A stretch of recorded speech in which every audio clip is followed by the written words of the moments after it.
Les jumeaux du milliardaire veuf ne dormaient pas du tout, jusqu'à ce que leur nouvelle nounou fasse quelque chose, et qu'il change.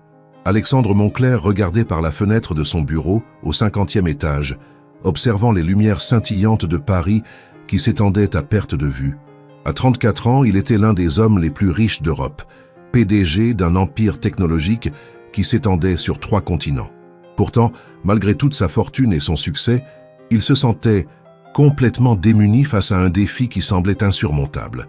Ses jumeaux de 4 ans, Étienne et Céleste, refusaient obstinément de dormir depuis la mort de leur mère, survenue 6 mois plus tôt dans un accident de voiture. Les nuits étaient devenues un cauchemar sans fin dans la majestueuse demeure des Moncler. Étienne, avec ses cheveux bruns bouclés et ses yeux verts perçants comme ceux de son père, passait ses nuits à construire des tours avec ses blocs, refusant de fermer les yeux. Céleste, sa jumelle aux cheveux dorés et aux yeux bleus comme ceux de sa défunte mère, errait dans les couloirs en pleurant silencieusement, serrant contre elle le dernier parfum de sa maman qu'elle avait gardé dans un petit flacon. Les médecins avaient tout essayé, somnifères légers, thérapie comportementale, consultation avec les meilleurs psychologues pour enfants de France. Rien n'y faisait. Les jumeaux semblaient prisonniers d'un chagrin si profond qu'ils redoutaient l'arrivée de la nuit, comme si fermer les yeux risquait de faire disparaître définitivement le souvenir de leur mère bien-aimée. Alexandre avait fait défiler une quinzaine de nounous en 6 mois, chacune partant au bout de quelques semaines, épuisée par les nuits blanches et l'impossibilité de gérer 2 enfants en détresse profonde. La dernière en date, Madame Dubois, une femme d'expérience recommandée par les meilleures agences de placement, avait démissionné le matin même après avoir trouvé les jumeaux en train de dessiner sur les murs de leur chambre à 3 heures du matin. « Monsieur Moncler », avait-elle déclaré en remettant ses affaires dans sa valise, « ces enfants ont besoin de bien plus que ce qu'une simple nounou peut leur apporter. Ils ont besoin de guérison et je ne suis pas équipé pour cela. » Si vous appréciez cette histoire jusqu'à présent, n'hésitez pas à laisser un petit « j'aime » pour nous encourager. Et dites-nous dans les commentaires, que pensez-vous de cette situation dramatique? Comment imaginez-vous que les choses pourraient évoluer? C'est dans ce contexte désespéré qu'Amélie Rousseau fit son apparition dans la vie des Moncler. À 28 ans, elle n'avait pas le profil habituel des nounous que recrutait l'agence de placement de luxe qui servait Alexandre. Ancienne institutrice devenue art-thérapeute spécialisée dans l'accompagnement des enfants en deuil, Amélie avait grandi dans une famille modeste de Provence. Ses cheveux châtains ondulés encadraient un visage doux mais déterminé, et ses yeux noisettes reflétaient une compassion naturelle qui avait aidé de nombreux enfants à surmonter leur traumatisme. Elle avait quitté l'enseignement traditionnel après avoir perdu sa propre mère dans sa jeunesse, comprenant intimement la douleur que pouvaient ressentir les enfants confrontés à la perte d'un être cher. Quand Amélie se présenta au manoir des Moncler ce mardi soir de novembre, Alexandre était au bord de l'épuisement. Ses traits tirés et ses cernes profondes trahissaient des mois de nuits écourtées et d'inquiétudes constantes. Il l'a reçue dans son bureau aux boiseries sombres, entouré de diplômes et de récompenses professionnelles qui contrastaient étrangement avec son air de père dépassé par les événements. « Mademoiselle Rousseau », commença-t-il d'une voix lasse, « je dois être honnête avec vous. Mes enfants sont difficiles en ce moment. 15 nounous ont échoué avant vous. Si vous acceptez ce poste, vous devez savoir que les nuits seront particulièrement éprouvantes. Mes jumeaux ne dorment pratiquement plus depuis... » Sa voix se brisa légèrement. « Depuis que leur mère nous a quittés. » Amélie l'écouta avec attention, notant la douleur dans sa voix et la façon dont ses mains se crispaient quand il évoquait sa défunte épouse. « Monsieur Moncler, » répondit-elle avec douceur, « la perte d'un parent est l'une des épreuves les plus difficiles qu'un enfant puisse traverser. Vos jumeaux ne sont pas difficiles, ils sont en souffrance. Ils ont peur de dormir, parce qu'ils associent probablement le sommeil à la mort, à l'absence définitive. Ils luttent contre l'oubli. » Elle marqua une pause, croisant les mains sur ses genoux. « J'aimerais les rencontrer si vous me le permettez. Pas en tant que nouvelle nounou qui va essayer de les forcer à dormir, mais en tant que personne qui comprend leur douleur et qui souhaite les accompagner dans ce passage difficile. » Alexandre fut surpris par cette approche différente. Toutes les autres nounous avaient focalisé sur les aspects pratiques. Horaires, règles, méthodes disciplinaires. Amélie, elle, parlait de comprendre et d'accompagner. Il l'emmena donc au salon, où Étienne construisait méticuleusement une tour avec ses blocs Lego, ses petits sourcils froncés par la concentration, tandis que Céleste était recroquevillée dans un fauteuil trop grand pour elle, regardant fixement une photo de sa mère qu'elle tenait contre son cœur. Les deux enfants levèrent à peine les yeux quand leur père entra avec cette nouvelle étrangère, habituée désormais au défilé des adultes qui venaient puis repartèrent de leur vie. Amélie ne s'approcha pas immédiatement des enfants. Au lieu de cela, elle s'assit par terre, à bonne distance, et sortit de son sac un petit carnet de croquis et des crayons de couleur. Sans un mot, elle commença à dessiner, traçant avec des gestes fluides le portrait d'une femme aux longs cheveux dorés et aux yeux bienveillants. Céleste fut la première à remarquer le dessin, ses yeux s'agrandissant de curiosité. Lentement, elle se glissa hors de son fauteuil et s'approcha, la photo de sa mère toujours serrée contre elle. « C'est qui ?»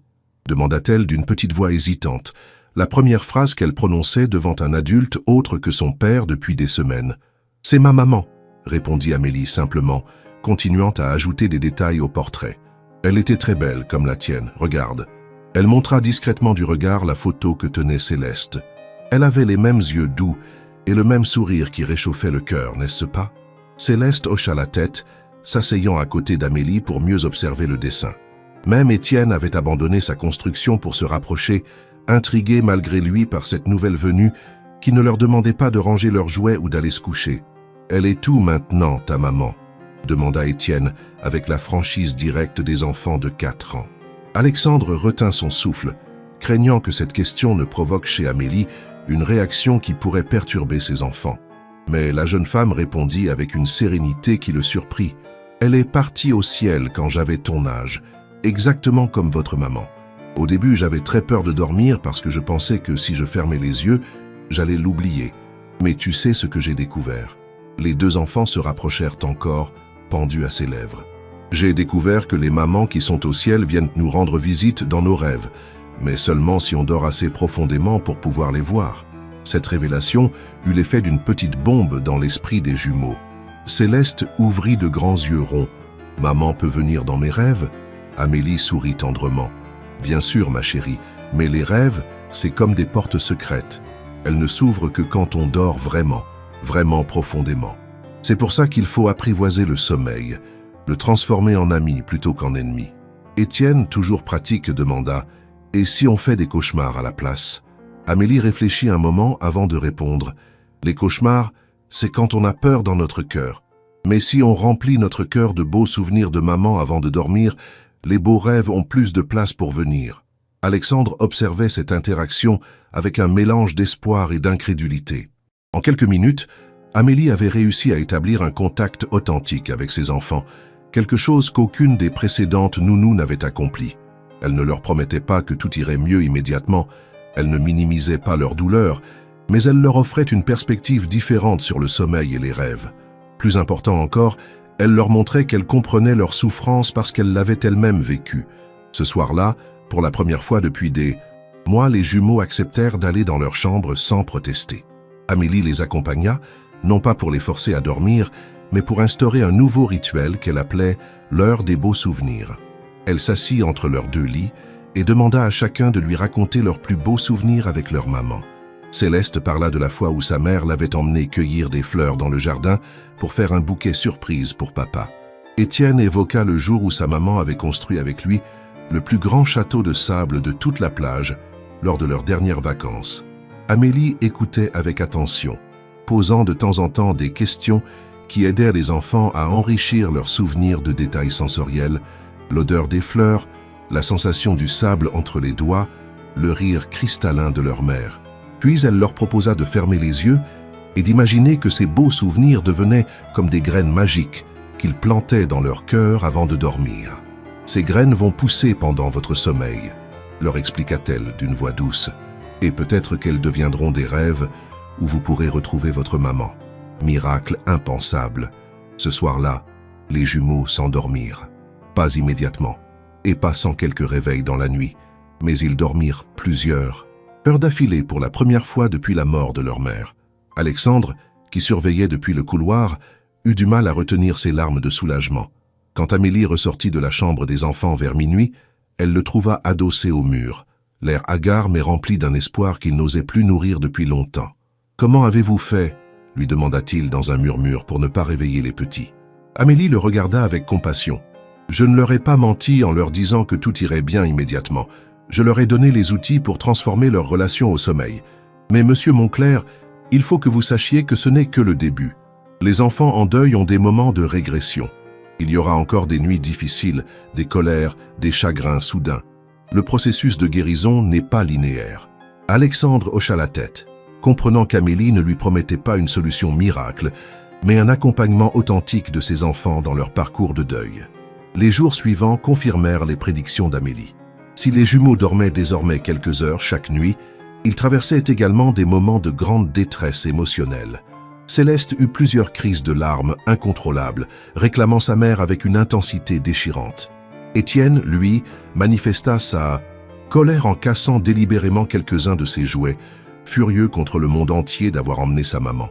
Mais à chaque fois, Amélie était là, ni pour gronder, ni pour consoler avec des mots vides, mais pour accueillir ses émotions et aider les enfants à les traverser. Elle développa avec eux ce qu'elle appelait la boîte au trésor de maman.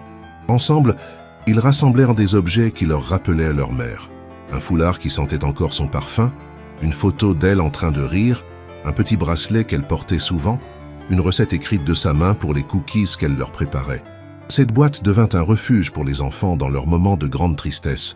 Ils pouvaient l'ouvrir, toucher ces objets, respirer ces odeurs familières et se sentir un peu plus proches de leur mère disparue.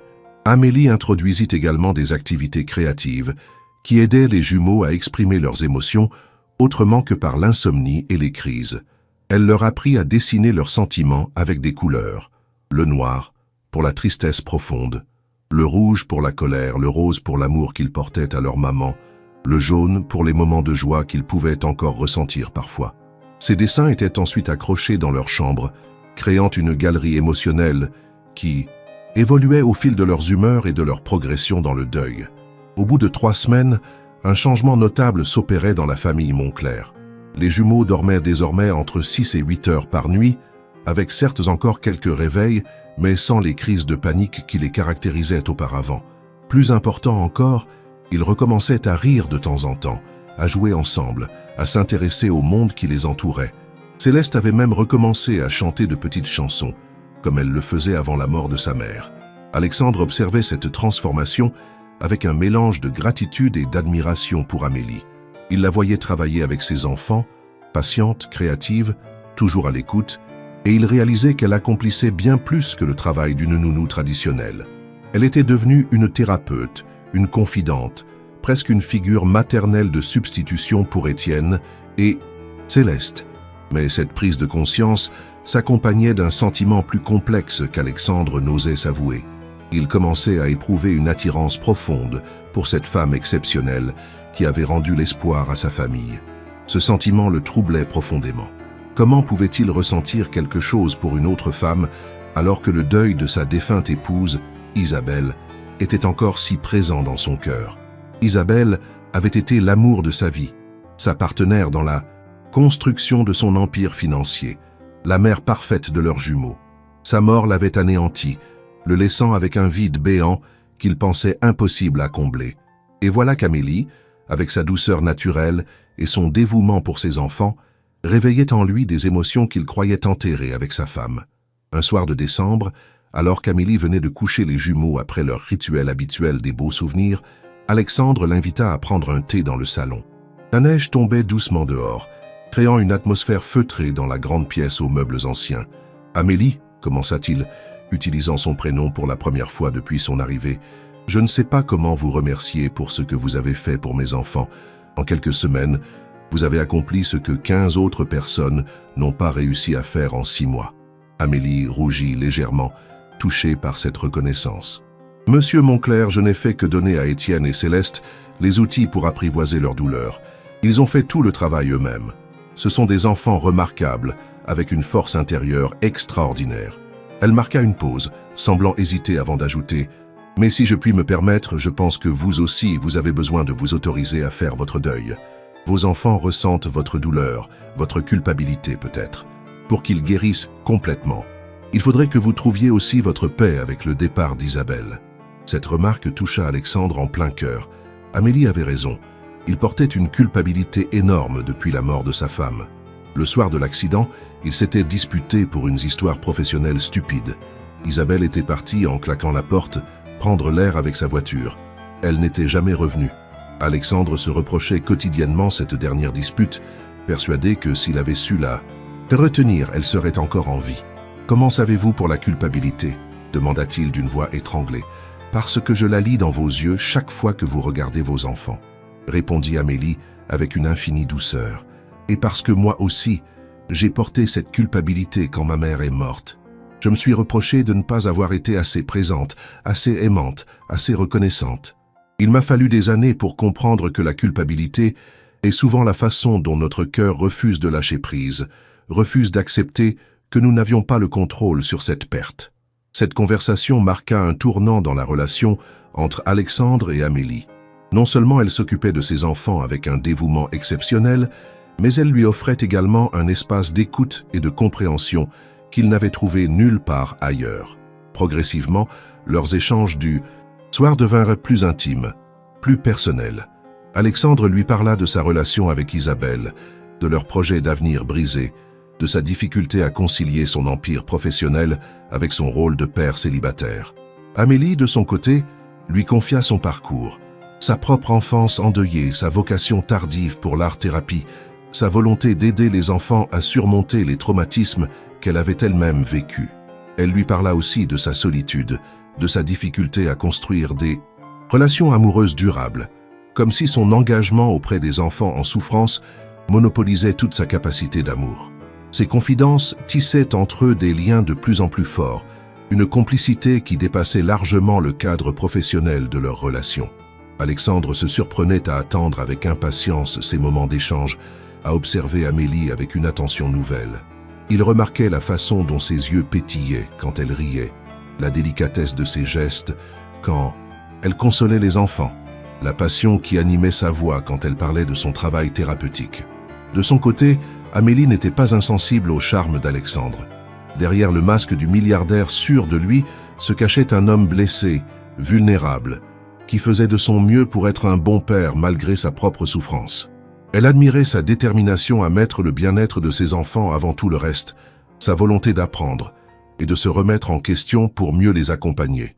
Peu à peu, elle réalisait qu'elle ne restait plus seulement dans cette maison pour Étienne et Céleste, mais aussi pour Alexandre. Cette prise de conscience la troublait profondément. En tant que thérapeute, elle savait combien il était risqué de mélanger les sentiments personnels avec le travail thérapeutique. Et en tant que femme, elle redoutait de tomber amoureuse d'un homme encore en deuil de sa femme, sachant que ce genre de relation était rarement équilibré ou durable. Mais le cœur a ses raisons que la raison ignore, et malgré tous ses efforts pour maintenir une distance professionnelle, Amélie sentait qu'elle tombait amoureuse d'Alexandre Moncler. La situation devint encore plus complexe quand les jumeaux commencèrent à exprimer ouvertement leur attachement pour Amélie. Céleste lui demanda un jour si elle pouvait l'appeler presque maman, expliquant qu'elle savait bien qu'elle ne pourrait jamais remplacer sa vraie maman, mais qu'elle avait envie d'avoir quelqu'un qui s'occupe d'elle comme le ferait une maman. Étienne, lui, déclara qu'il voulait qu'Amélie reste toujours avec eux, que c'était la première personne depuis la mort de sa mère qui le faisait se sentir en sécurité la nuit. Ces déclarations d'amour enfantin touchèrent profondément Amélie, mais elles la placèrent aussi dans une position délicate. Comment gérer ses propres sentiments pour Alexandre tout en préservant l'équilibre émotionnel des enfants? Comment s'assurer que son rôle thérapeutique ne soit pas compromis par ses émotions personnelles? Ces questions la tenaient éveillée certaines nuits, créant chez elle une forme d'insomnie ironique alors qu'elle avait justement aidé les jumeaux à retrouver le sommeil. Un événement vint précipiter les choses quelques jours avant Noël. Céleste tomba malade, une simple grippe qui dégénéra en forte fièvre. Dans son délire, la petite fille réclamait tour à tour sa maman décédée, et Amélie, créant une confusion douloureuse qui révéla l'intensité de l'attachement qu'elle avait développé pour sa nounou. Alexandre, fou d'inquiétude, passa la nuit au chevet de sa fille avec Amélie, tous deux veillant alternativement sur la petite patiente brûlante de fièvre. C'est au petit matin, quand la fièvre de Céleste tomba enfin et qu'elle s'endormit paisiblement, qu'Alexandre et Amélie se retrouvèrent seuls dans le salon adjacent à la chambre des enfants. L'épuisement, l'inquiétude partagée et le soulagement de voir Céleste hors de danger créèrent entre eux une intimité particulière. Sans réfléchir, Alexandre prit la main d'Amélie pour la remercier de son dévouement. Ce geste, qui se voulait simplement reconnaissant, déclencha une émotion si intense qu'ils se regardèrent longuement, réalisant soudain l'évidence de leurs sentiments réciproques. « Amélie », murmura Alexandre, sa voix rauque de fatigue et d'émotion. « Je ne sais pas ce qui m'arrive. Je pensais que jamais plus je ne pourrais ressentir quelque chose pour une autre femme qu'Isabelle. Mais vous avez non seulement sauvé mes enfants, vous m'avez aussi redonné espoir en la vie. » Amélie sentit son cœur battre la chamade. Elle avait rêvé de cet instant et le redoutait en même temps. « Alexandre, » répondit-elle, utilisant elle aussi son prénom avec une douceur nouvelle, « ce que nous ressentons est naturel, mais c'est aussi très compliqué. Je suis la nounou de vos enfants, leur thérapeute en quelque sorte. Mélanger les sentiments et le travail pourrait être dangereux pour leur équilibre. » Mais Alexandre, porté par une émotion trop longtemps contenue, se rapprocha d'elle. « Et si nous trouvions un moyen de concilier les deux? Et si ce que nous ressentons pouvait justement aider mes enfants à avoir une vraie famille de nouveau ?» Avant qu'Amélie puisse répondre, il l'embrassa avec une tendresse infinie, un baiser qui contenait tous les espoirs et toutes les peurs de deux âmes blessées qui osaient de nouveau croire au bonheur. Ce baiser changea tout dans la dynamique de la maison Moncler. Alexandre et Amélie ne pouvaient plus faire semblant d'ignorer leurs sentiments, mais ils devaient désormais naviguer dans cette nouvelle réalité avec d'infinies précautions, pour préserver avant tout l'équilibre fragile des jumeaux qui commençaient tout juste à se reconstruire après la perte de leur mère. Les jours suivants furent marqués par une tension douce mais constante entre les deux adultes. Ils continuaient leurs routines habituelles. Amélie s'occupant des enfants avec la même attention, Alexandre gérant ses affaires tout en passant plus de temps à la maison, mais leurs échanges étaient désormais chargés d'une électricité particulière. Un regard qui s'attardait, une main qui effleurait l'autre en passant le sel à table, un sourire complice quand les jumeaux faisaient une bêtise attendrissante. Les enfants, avec l'intuition particulière de leur âge, sentirent ce changement d'atmosphère sans pour autant en comprendre la nature exacte. Étienne remarqua que son papa souriait plus souvent, qu'il semblait moins triste quand il pensait à maman. Céleste, elle, nota qu'Amélie fredonnait parfois en préparant leur goûter, qu'elle paraissait plus joyeuse qu'à son arrivée. Ces observations enfantines étaient plutôt rassurantes. Les adultes importants de leur vie allaient de mieux. Donc, eux aussi pouvaient se permettre d'aller mieux. Le réveillon de Noël approchait, et avec lui, la première grande fête que la famille passerait sans Isabelle. Alexandre redoutait ce moment, craignant que la joie traditionnelle de cette période ne réveille brutalement le chagrin des jumeaux. Mais Amélie eut une idée géniale pour transformer ce Noël, potentiellement douloureux, en moment de guérison et de connexion avec la mémoire d'Isabelle. Elle proposa aux enfants de préparer un Noël de maman au ciel.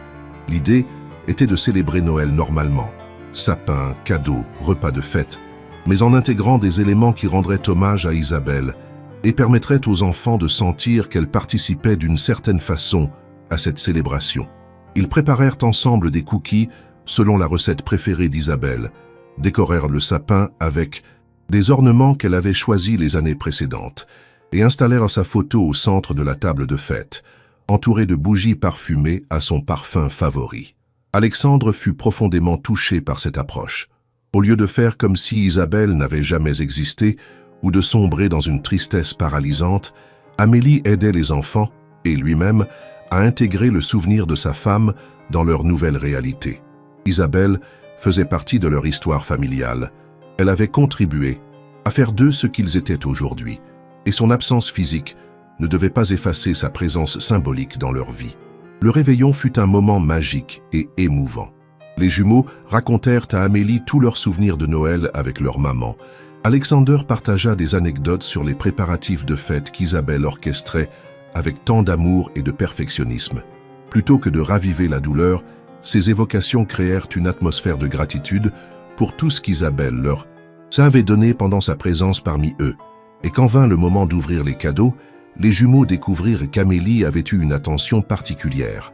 Elle avait préparé pour chacun d'eux un album photo personnalisé, rempli de toutes les photos qu'elle avait pu rassembler de leur maman avec eux. Mais plus que de simples albums souvenirs, elle avait ajouté des pages vierges à la fin, expliquant aux enfants que c'était pour y coller de nouveaux souvenirs heureux, car la vie continuait, et que leur maman, même au ciel, serait fier de les voir grandir et être heureux. Cette nuit de Noël, pour la première fois depuis des mois, toute la famille dormit paisiblement.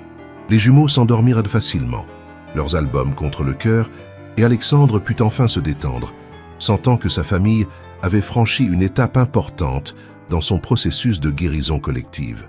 Cette nuit-là, il réalisa aussi que ses sentiments pour Amélie n'étaient pas une trahison envers Isabelle, mais plutôt la preuve que l'amour que sa femme lui avait enseigné continuait à vivre en lui et pouvait s'épanouir de nouveau. Le lendemain de Noël marqua un tournant décisif dans la relation entre Alexandre et Amélie. Profitant d'un moment où les jumeaux jouaient tranquillement dans le jardin d'hiver avec leurs nouveaux jouets, Alexandre invita Amélie à faire une promenade dans le parc qui entourait la propriété. La neige fraîche craquait sous leurs pas et l'air froid rossissait leurs joues tandis qu'ils marchaient côte à côte, leur respiration formant de petits nuages de vapeur dans l'atmosphère hivernale. « Amélie », commença Alexandre en s'arrêtant près d'un banc sous un grand chêne centenaire. « Hier soir, en voyant mes enfants si sereins, si heureux malgré l'absence de leur mère, j'ai compris quelque chose d'important. » Il se tourna vers elle, ses yeux verts reflétant une détermination nouvelle. « Vous n'êtes pas seulement la personne qui a sauvé mes enfants de leur insomnie et de leur détresse. Vous êtes devenu essentiel à notre bonheur, à notre équilibre familial. Et pas seulement en tant que thérapeute ou nounou. » Amélie sentit son cœur s'accélérer. Elle avait espéré et redouté ce moment en même temps. « Alexandre, ce que nous ressentons l'un pour l'autre est réel et profond. Je ne peux plus le nier. Mais nous devons être extrêmement prudents. Vos enfants sont encore fragiles. Ils ont besoin de stabilité. Si notre relation évoluait et qu'ensuite quelque chose se passait mal entre nous, justement, l'interrompit doucement Alexandre, c'est parce que j'ai réfléchi à tous ces risques que je sais maintenant que ce que je ressens pour vous n'est pas un coup de tête ou un rebond après mon deuil. Vous faites partie intégrante de notre guérison familiale. Étienne et Céleste vous aiment comme ils aimeraient une belle-mère aimante. Et moi, il prit ses mains gantées dans les siennes. Moi, je vous aime avec une intensité qui me surprend moi-même. Pas pour remplacer Isabelle, mais pour construire quelque chose de nouveau et de beau avec vous. » Ces mots libérèrent chez Amélie une émotion qu'elle retenait depuis des semaines. « Alexandre, je vous aime aussi. J'aime vos enfants, comme s'ils étaient les miens. Mais comment être sûr que nous ne mettons pas la charrue avant les bœufs? Comment être certain que nos sentiments ne sont pas influencés par le contexte particulier de notre rencontre ?» Alexandre réfléchit un moment avant de répondre. En prenant le temps, justement. En continuant ce que nous faisons si bien ensemble. Élever mes enfants, les aider à grandir, construire au quotidien cette famille recomposée que nous formons déjà sans l'avoir officialisée. Si dans quelques mois nous ressentons toujours la même chose, si les enfants continuent à s'épanouir avec nous deux, alors nous saurons que c'est solide. Cette conversation scella une sorte de pacte entre eux. Ils décidèrent de laisser leur relation évoluer naturellement, sans précipitation mais sans déni non plus. Amélie continuerait à habiter dans l'aile des domestiques comme elle le faisait depuis son arrivée. Alexandre conserverait sa chambre dans l'aile principale et il se contenterait pour l'instant de moments d'intimité volés. Un baiser discret quand les enfants regardaient ailleurs, des mains qui s'effleurent en se passant les plats à table, des sourires complices qui en disaient long sur leurs sentiments. Cette approche progressive s'avéra être la bonne stratégie. Les jumeaux, sans être conscients des enjeux romantiques entre leur père et leur nounou bien-aimé, bénéficiaient d'une atmosphère familiale harmonieuse qui favorisait leur épanouissement.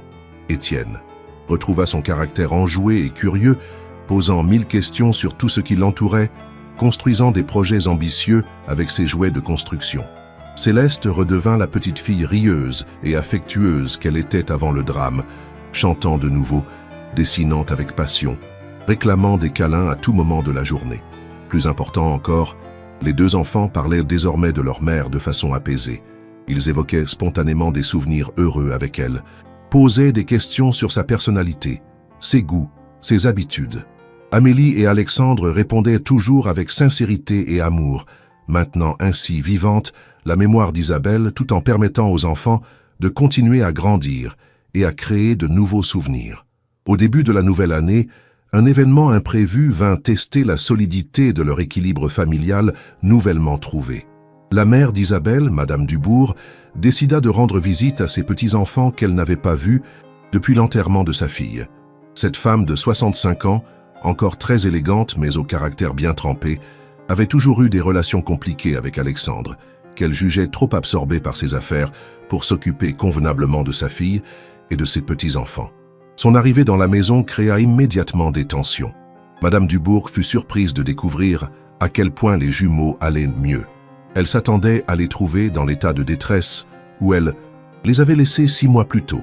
Mais quand elle réalisa que cette amélioration était due à l'influence d'Amélie, sa réaction fut mitigée.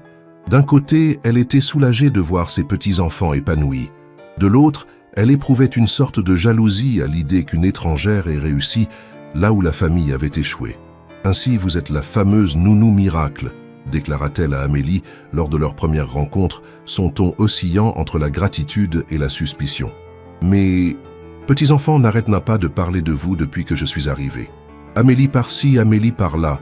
On dirait presque qu'ils ont oublié leur vraie mère. » Cette remarque blessa profondément Amélie, qui avait justement fait tout son possible pour honorer la mémoire d'Isabelle dans l'éducation des jumeaux. « Madame Dubourg, répondit-elle avec calme mais fermeté, si Étienne et Céleste vont mieux aujourd'hui, c'est notamment parce que nous parlons régulièrement de leur maman, de l'amour qu'elle leur portait et de la fierté qu'elle éprouverait à les voir grandir si bien. Loin d'effacer sa mémoire, nous la cultivons au quotidien. » Alexandre, témoin de cet échange tendu, intervint pour soutenir Amélie. « Maman Dubourg, je comprends votre émotion, mais vous devez savoir qu'Amélie a littéralement sauvé mes enfants. Ils ne dormaient plus, ne riaient plus, ne jouaient plus. Grâce à elle, ils ont retrouvé goût à la vie tout en gardant un lien précieux avec le souvenir d'Isabelle. » Mais Madame Dubourg ne désarmait pas facilement. Au fil des jours, elle multiplia les remarques désobligeantes sur la facilité avec laquelle Alexandre semblait avoir remplacé sa fille, sur le danger de laisser une étrangère s'occuper de l'éducation de ses petits-enfants, sur l'indécence de refaire sa vie si rapidement après un deuil. Ces attaques répétées créèrent une atmosphère pesante dans la maison, d'autant plus que les jumeaux, sensibles aux tensions, commencèrent à manifester de nouveau des signes d'anxiété. Un soir, Céleste eut un cauchemar particulièrement violent, se réveillant en pleurs et réclamant à la fois sa maman décédée et Amélie. Madame Dubourg, qui était dans la chambre voisine, accourut et assista à la scène troublante de sa petite fille, consolée par cette femme qu'elle considérait comme une intruse. « Tu vois bien, dit-elle à Alexandre le lendemain, ces enfants sont perdus. Ils ne savent plus qui est leur vraie famille. Cette situation n'est pas saine. » Cette remarque fut la goutte d'eau qui fit déborder le vase. Alexandre explosa. « Maman Dubourg, j'ai un immense respect pour votre douleur de mère qui a perdu sa fille. Mais je ne peux pas accepter que vous remettiez en cause la personne qui a redonné vie à mes enfants et à moi-même. Amélie n'a pas remplacé Isabelle. Elle nous a aidés à continuer à vivre avec son souvenir. Et si vous ne pouvez pas l'accepter, peut-être devriez-vous écourter votre séjour. » Cette confrontation eut pour effet de clarifier les positions de chacun. Madame Dubourg, mise devant le fait accompli, dut reconnaître que ses petits-enfants étaient effectivement plus épanouis qu'elle ne les avait jamais vus depuis la mort de leur mère. Elle accepta à contre-cœur de faire des efforts pour accepter Amélie, comprenant que s'opposer à elle revenait à s'opposer au bonheur de ses petits-enfants. Cette crise familiale eut également pour mérite de renforcer les liens entre Alexandre et Amélie. Face aux attaques extérieures, ils avaient en fait front commun révélant la solidité de leur union naissante. Alexandre avait publiquement défendu Amélie, montrant qu'il était prêt à assumer leurs sentiments face à sa belle famille. Amélie, de son côté, avait gardé sa dignité malgré les provocations, prouvant sa maturité et sa volonté réelle de préserver l'harmonie familiale. Quand Madame Dubourg repartit chez elle quelques jours plus tard, l'atmosphère de la maison retrouva immédiatement sa sérénité. Les jumeaux, soulagés de ne plus sentir de tension entre les adultes, redevinrent spontanés et joyeux. Et ce soir-là, quand Alexandre et Amélie se retrouvèrent seuls après avoir couché les enfants, ils eurent une conversation décisive sur l'avenir de leur relation. « Cette épreuve m'a fait comprendre quelque chose d'important », déclara Alexandre en prenant les mains d'Amélie. « Je ne veux plus me cacher, je ne veux plus faire semblant. Nos sentiments sont réels. Ils sont beaux, ils font du bien à mes enfants. Je veux officialiser notre relation, non pas en tant qu'employé et patron, mais en tant qu'hommes et femmes qui s'aiment et qui veulent construire une famille ensemble. » Amélie sentit une émotion intense l'envahir. « Alexandre, êtes-vous en train de me demander en mariage ?» demanda-t-elle avec un sourire ému. « Parce que si c'est le cas, C'est la demande la moins romantique que j'ai jamais reçue. » Ils éclatèrent de rire tous les deux, cette pointe d'humour détendant l'atmosphère chargée d'émotions. « Vous avez raison, je m'y prends mal, » admit Alexandre en souriant. « Laissez-moi faire les choses dans les règles. » Il s'agenouilla alors devant elle, sortant de sa poche un écrin qu'il avait discrètement acheté quelques jours plus tôt. « Amélie Rousseau, vous avez sauvé ma famille et rendu la lumière à ma vie. Voudriez-vous me faire l'honneur de devenir ma femme et la belle-mère de mes enfants ?» La bague était magnifique, un solitaire entouré de petites pierres qui brillaient de 1000 feux dans la lumière tamisée du salon. Mais plus que la beauté du bijou, c'était la sincérité de la demande qui touchait Amélie. « Oui, » murmura-t-elle, les larmes aux yeux. « Oui, je veux vous épouser et former officiellement cette famille que nous construisons déjà depuis des mois. » Leur baiser scella cette promesse d'avenir commun. Ils décidèrent d'annoncer leurs fiançailles aux jumeaux le lendemain, en choisissant soigneusement leurs mots pour que les enfants comprennent que cela ne changerait rien à l'amour qu'ils portaient au souvenir de leur maman, mais que cela officialiserait l'amour qu'ils ressentaient tous pour Amélie. La réaction des jumeaux fut touchante de spontanéité. Étienne déclara avec sérieux « C'est bien, papa. Comme ça, Amélie ne pourra plus jamais repartir. » Céleste, elle, demanda avec curiosité « Est-ce que ça veut dire qu'Amélie va devenir notre nouvelle maman ?» Alexandre et Amélie échangèrent un regard avant de répondre ensemble. « Amélie va devenir votre belle maman, quelqu'un qui vous aime très fort comme une vraie maman, mais qui sait que votre vraie maman sera toujours dans votre cœur. » Cette distinction était importante pour tous. Amélie ne venait pas remplacer Isabelle dans le cœur des enfants, mais ajouter une nouvelle forme d'amour maternel à leur vie. Les jumeaux semblèrent parfaitement comprendre et accepter cette nuance, prouvant une fois de plus leur remarquable capacité d'adaptation et leur maturité émotionnelle. Les préparatifs du mariage devinrent un projet familial passionnant. Ils décidèrent d'organiser une cérémonie intime au printemps, dans le jardin de la propriété, avec seulement la famille proche et quelques amis chers. Les jumeaux furent impliqués dans tous les choix. Ils aidèrent à choisir les fleurs, participèrent aux dégustations du traiteur, donnèrent leur avis sur la robe d'Amélie. Cette participation active les faisait se sentir pleinement intégrés dans cette nouvelle étape de leur vie familiale. Amélie eut une idée particulièrement touchante. Elle proposa d'intégrer un hommage à Isabelle dans la cérémonie. Il prévoit de déposer un bouquet sur sa tombe le matin du mariage et d'allumer une bougie en son honneur pendant l'échange des vœux. « Isabelle fait partie de notre histoire », expliqua-t-elle à Alexandre. « Son amour a créé ces merveilleux enfants et vous a appris à aimer. Il est normal qu'elle soit présente symboliquement le jour où nous officialisons notre nouvelle famille. » Cette attention délicate toucha profondément Alexandre et renforça encore sa certitude d'avoir trouvé en Amélie la femme parfaite pour lui et ses enfants. Elle avait cette rare capacité à honorer le passé, tout en construisant l'avenir, à respecter la mémoire d'Isabelle tout en créant sa propre place dans leur vie. Les mois précédant le mariage furent les plus heureux que la famille Moncler ait connus depuis la tragédie. Les jumeaux s'épanouissaient jour après jour. Leur progrès en sommeil était devenu définitif et ils manifestaient une joie de vivre communicative qui réchauffait le cœur de tous ceux qui les côtoyaient. Étienne avait retrouvé sa passion pour les constructions et parlait déjà de devenir architecte, comme son grand-père maternel. Céleste développait un talent artistique remarquable, dessinant et peignant avec une créativité qui impressionnait même Amélie. Alexandre, de son côté, trouvait enfin l'équilibre entre sa vie professionnelle et sa vie familiale. L'amour d'Amélie lui donnait une énergie nouvelle qui se reflétait dans tous les aspects de son existence. Ses collaborateurs remarquaient qu'il était plus détendu, plus créatif dans ses décisions d'entreprise, plus présent lors des réunions. Le bonheur personnel transformait positivement le dirigeant qu'il était. Amélie continua son travail thérapeutique avec d'autres enfants, Alexandre, ayant insisté pour qu'elle ne renonce pas à sa vocation, sous prétexte de devenir son épouse. Il fit aménager une aile de la propriété en cabinet de consultation, permettant à Amélie de recevoir ses petits patients dans un cadre adapté. Cette reconnaissance de son travail et de son indépendance professionnelle renforça encore l'amour qu'elle lui portait. Quelques semaines avant le mariage, un événement inattendu vint ajouter une note de bonheur supplémentaire à leur projet. Amélie découvrit qu'elle était enceinte. Cette nouvelle, bien que surprenante car ils n'avaient pas spécifiquement prévu d'avoir un enfant ensemble si rapidement, fut accueillie avec une joie immense par toute la famille. Les jumeaux furent enchantés à l'idée d'avoir un petit frère ou une petite sœur.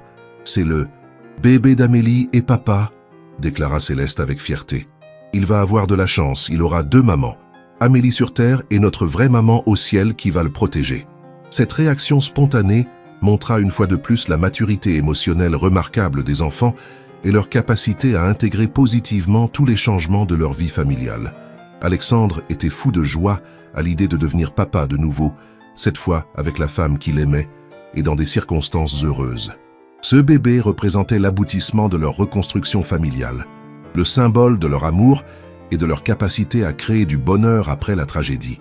Le mariage eut lieu par une magnifique journée de mai. Le jardin de la propriété était en fleurs, créant un décor naturel d'une beauté à couper le souffle. Amélie était rayonnante dans sa robe de mariée simple mais élégante, sa grossesse encore peu visible, mais ajoutant un éclat particulier à son bonheur. Alexandre, en costume sombre, ne pouvait détacher son regard de sa future épouse. La cérémonie fut d'une émotion intense. Quand vint le moment d'allumer la bougie en mémoire d'Isabelle, toute l'assemblée fut touchée par la délicatesse de ce geste. Les jumeaux participèrent activement à cette partie de la cérémonie, montrant qu'ils avaient parfaitement intégré la présence symbolique de leur maman décédée dans ce jour de bonheur. Les vœux échangés entre Alexandre et Amélie furent à la hauteur de leur histoire d'amour particulière. Alexandre promit à Amélie de l'aimer et de la chérir, mais aussi de continuer à honorer avec elle la mémoire d'Isabelle dans l'éducation de leurs enfants. Amélie jura de faire de son mieux pour être une belle-mère aimante pour Étienne et Céleste et une épouse dévouée pour Alexandre, tout en continuant son travail auprès des enfants en détresse. Mais le moment le plus touchant fut quand les jumeaux s'avancèrent spontanément vers Amélie et lui offrirent un petit bracelet qu'ils avaient fabriqué eux-mêmes. « C'est pour que tu sois officiellement notre belle maman », expliqua Étienne avec solennité. Céleste ajouta « Et pour que le bébé dans ton ventre sache qu'on l'aime déjà très fort ». Il n'y eut pas un œil sec dans l'assistance face à tant de simplicité et d'amour. La réception qui suivit fut à l'image de cette famille recomposée, chaleureuse, authentique, remplie de joie communicative.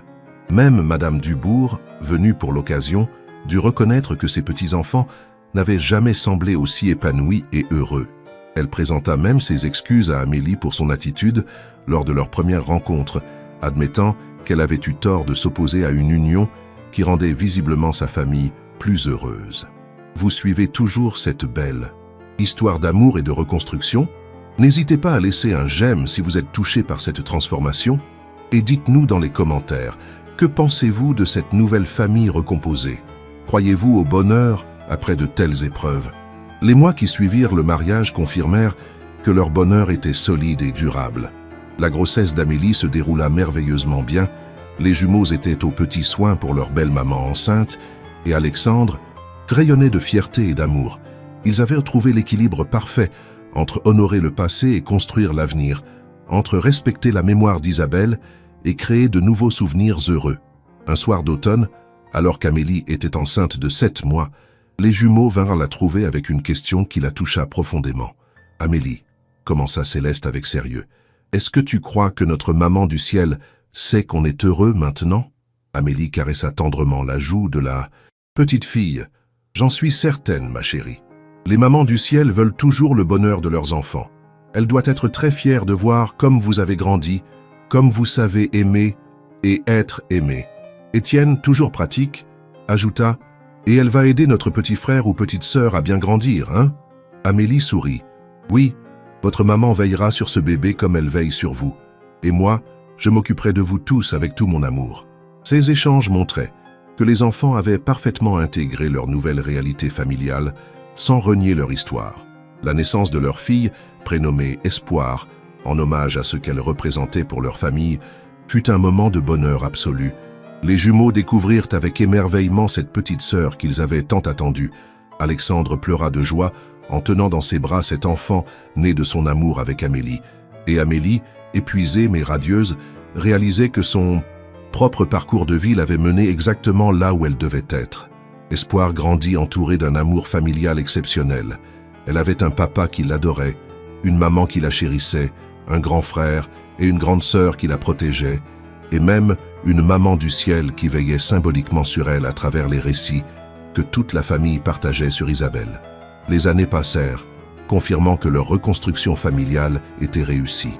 Les jumeaux, devenus adolescents, gardaient un lien privilégié avec Amélie, tout en cultivant tendrement le souvenir de leur mère biologique. Espoir grandit dans cette histoire familiale complexe mais harmonieuse, apprenant très tôt qu'il pouvait exister différentes formes d'amour et de famille. Alexandre et Amélie vieillirent ensemble, dans la gratitude et l'amour, conscients du miracle qu'avait représenté leur rencontre dans leurs vies respectives. Leur histoire prouvait qu'il était possible de se reconstruire après les pires tragédies, que l'amour pouvait renaître sans trahir le passé, et que les familles recomposées pouvaient être source de bonheur authentique et durable. L'insomnie des jumeaux, qui avait été le point de départ de cette belle aventure, était devenue un lointain souvenir. Étienne et Céleste dormaient paisiblement chaque nuit, bercés par la sécurité affective que leur avait rendue leur famille recomposée. Et parfois, ils rêvaient encore de leur maman du ciel qui leur souriait et leur disait combien elle était fière de les voir si heureux dans leur nouvelle vie. Cette histoire nous enseigne que l'amour véritable ne remplace pas, il s'ajoute, qu'une famille peut se reconstruire après un drame sans renier son histoire, et que parfois, les plus beaux bonheurs naissent des plus grandes douleurs, quand on a le courage d'ouvrir son cœur à la possibilité de recommencer à aimer. 10 ans plus tard, le soleil d'été filtrait à travers les rideaux de lin blanc de la chambre d'Espoir, maintenant âgée de 10 ans. Cette petite fille aux cheveux châtains ondulés comme sa mère, et aux yeux verts pétillants comme son père, dormait paisiblement, serrant contre elle une peluche licorne que ses grands frères et sœurs lui avaient offerte pour son anniversaire.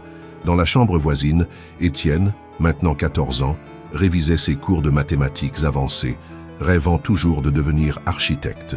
Céleste, sa jumelle, peignait dans son atelier personnel qu'Alexandre avait fait aménager pour elle, ses toiles reflétant une maturité artistique remarquable pour ses 14 ans.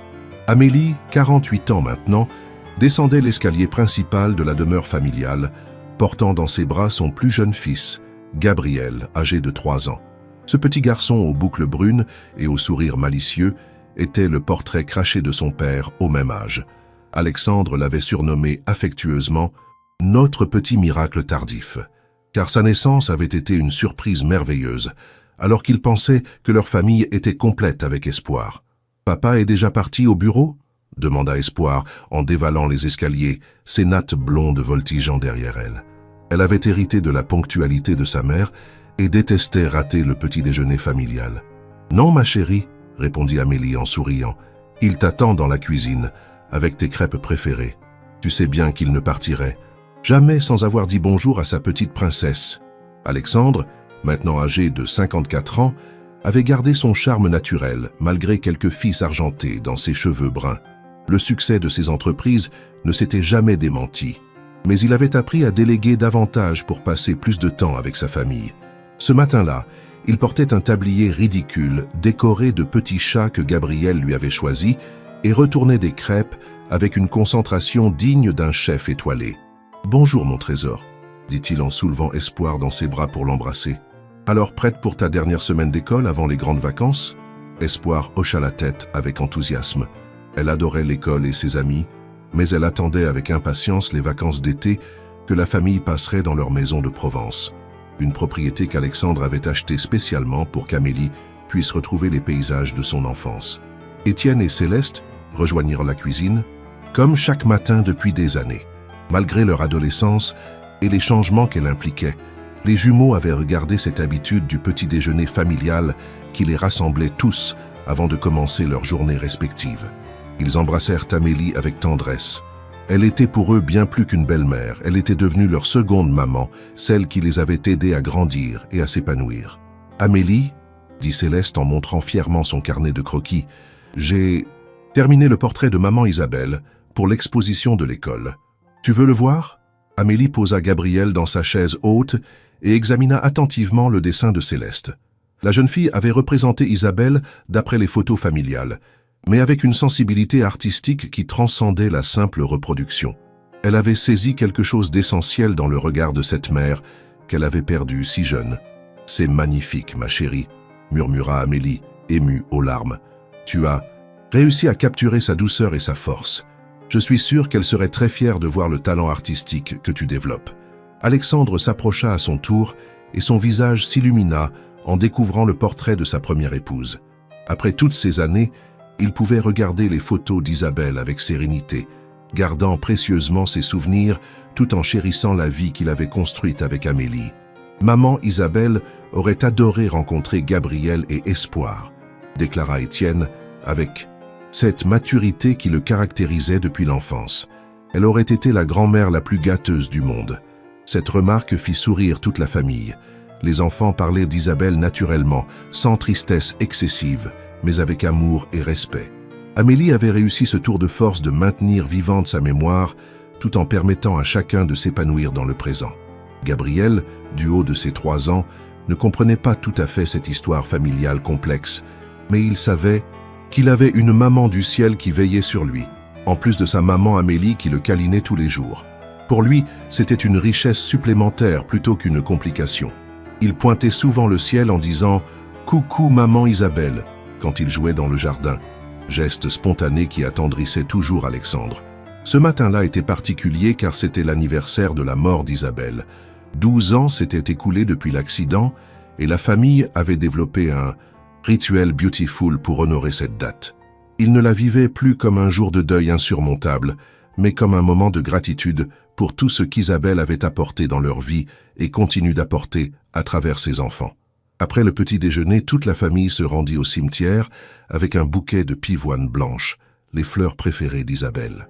Espoir et Gabriel découvraient chaque année un peu plus qui était cette femme extraordinaire, grâce aux récits de leur père et de leurs aînés. Sur la tombe, Alexandre déposa des photos récentes des enfants. Étienne recevant un prix de mathématiques, Céleste exposant ses œuvres lors d'une exposition locale, Espoir jouant du violon lors de son premier récital, Gabriel faisant ses premiers pas dans le jardin familial. « Regarde comme ils ont grandi, mon amour », murmura-t-il à la tombe d'Isabelle. « Étienne veut devenir architecte comme ton père l'avait toujours espéré.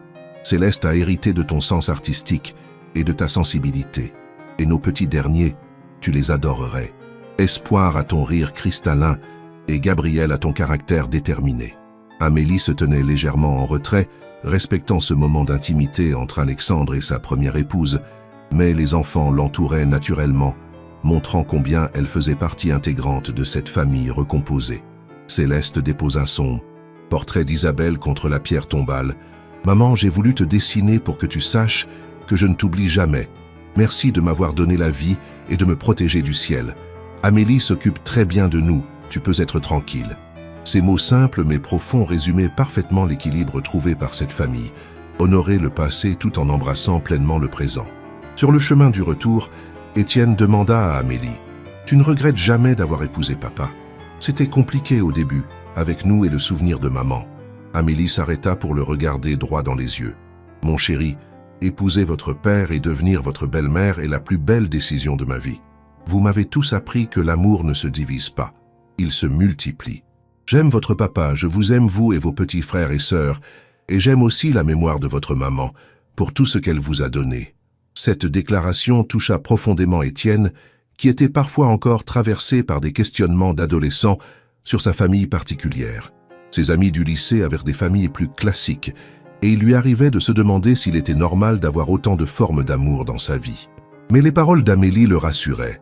Leur famille était différente, certes, mais elle était authentique et solide. L'après-midi, Alexandre dut partir pour une importante réunion d'affaires, mais il promit d'être de retour pour le dîner.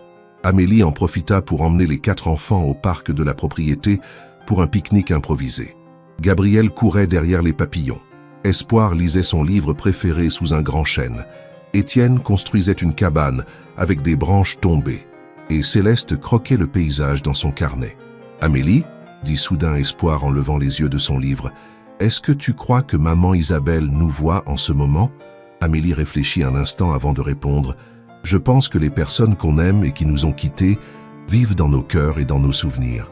Alors oui, d'une certaine façon, elle nous voit à travers l'amour que votre papa et vous portez pour elle, et à travers la façon dont cet amour vous guide dans vos choix de vie. » Céleste ajouta, « C'est comme si elle avait planté des graines d'amour dans nos cœurs avant de partir, et qu'Amélie les aide à pousser. » Cette métaphore poétique fit sourire Amélie. À 14 ans, Céleste avait une maturité émotionnelle remarquable et une façon de s'exprimer qui révélait sa sensibilité d'artiste. Le soir venu, quand Alexandre rentra de son travail, Il trouva sa famille rassemblée dans le grand salon. Amélie aidait Gabriel à faire un puzzle, Espoir jouait du violon, Étienne lisait un livre d'architecture et Céleste terminait un dessin.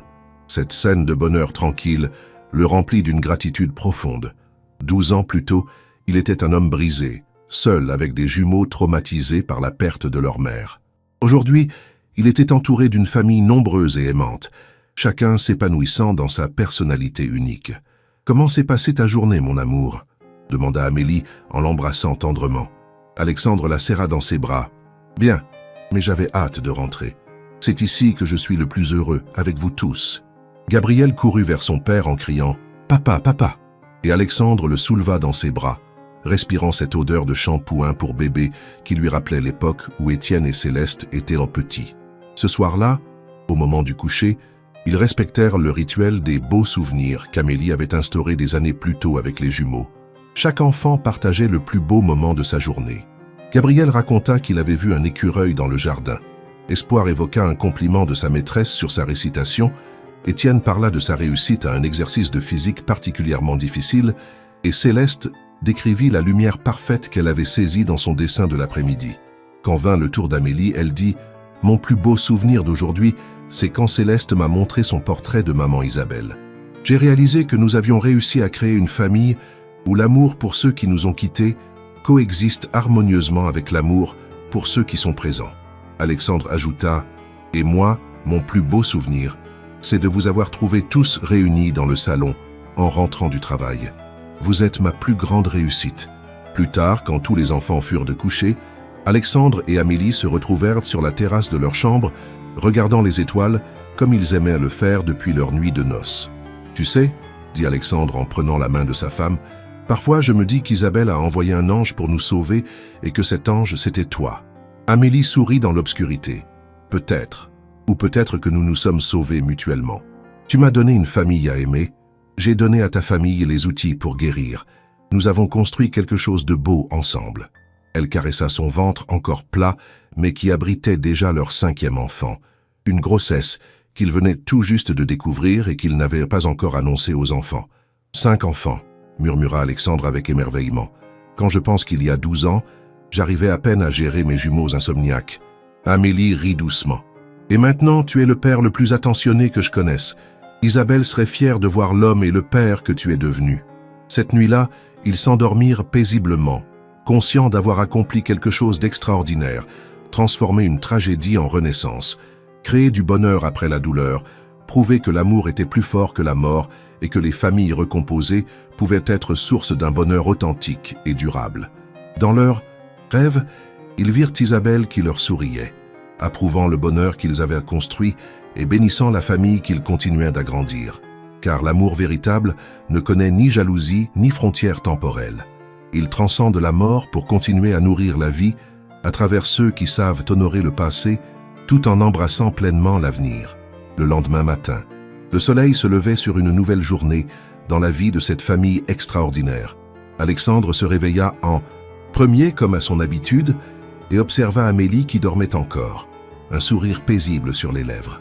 Dans quelques heures, ils annonceraient aux enfants qu'un nouveau petit frère ou une nouvelle petite sœur allait rejoindre leur tribu. Cette perspective le remplissait d'une joie qu'ils n'auraient jamais imaginée possible 12 ans plus tôt, car c'est cela, la vraie victoire de leur histoire, avoir transformé une famille brisée en une famille plus grande et plus aimante encore. Les jumeaux, qui ne dormant pas, avaient non seulement retrouvé le sommeil, mais ils avaient aussi appris à rêver de nouveau, à construire des projets d'avenir, à aimer sans crainte d'être abandonnés. Et si parfois, dans leurs rêves les plus doux, ils rencontraient encore leur maman du ciel qui leur disait combien elle était fière d'eux, ils se réveillaient désormais en souriant, sachant qu'ils pouvaient être heureux sans la trahir, aimer sans l'oublier, grandir tout en gardant précieusement son souvenir dans leur cœur.